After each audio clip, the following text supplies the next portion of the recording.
seisud on juba algusmeetrite jooksul siin välja kujunenud selliselt, et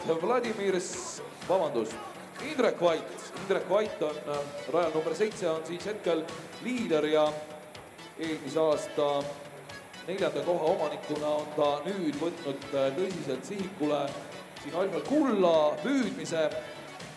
Kristo Kross, rada 1 on hetkel siis teisel positsioonil ja Indrek Salk, kes ka päris vee peal sõudmisega tegeleb, on siis Tartu esindajana praegu siin ka Kristo Krossiga võrdselt sõudmas ja hetkel nad seal vastavalt 2.–3. positsiooni omavahel jagavad.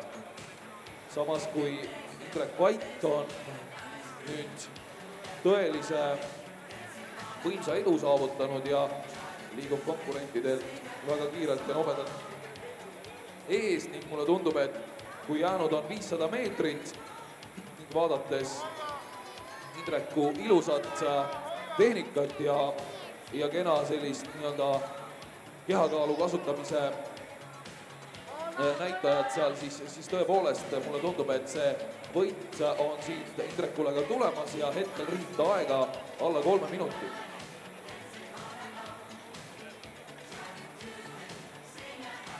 Eelmisel aastal muuseas meesveteranid sõitsid väga võimsad ajad välja.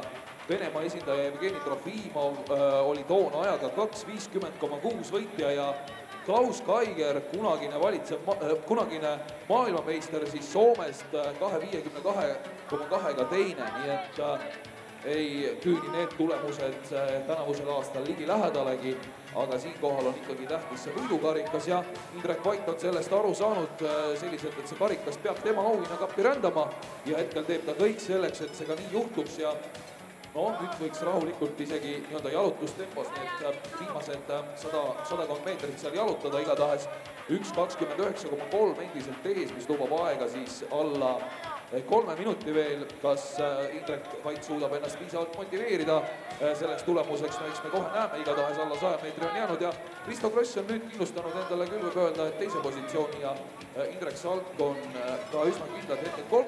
positsioonil, aga vaatame, mida teevad seal Mait Marran ja Jüri Ellen 4.–5. positsiooni kohal seal võitlevad, aga palju õnne, Indrek Vait, 2.59, maagiline 3 minuti piir sai alistatud, mis on väga kõva tulemus noolustike veteranide poolt ja teise koha võtabki, nagu siin ennustasime, Kristo Kross tulemusega 3.10,0 ja 3. koht on Indrek Salki päralt, tema siis 3.12,1, nii et see sõit oli, no võiks öelda, et põnevusetendust sellest sõidust välja ei koorunud.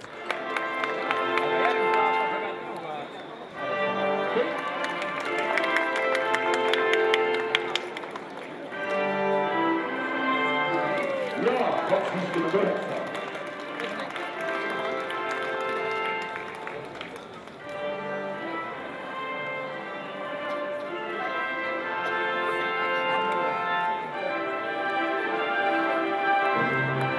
Suur tänu teile ja pildistamiseks tõepoolest poodiumi kõrgemal asumine ka korraks ja seejärel juba jätkame järgmiste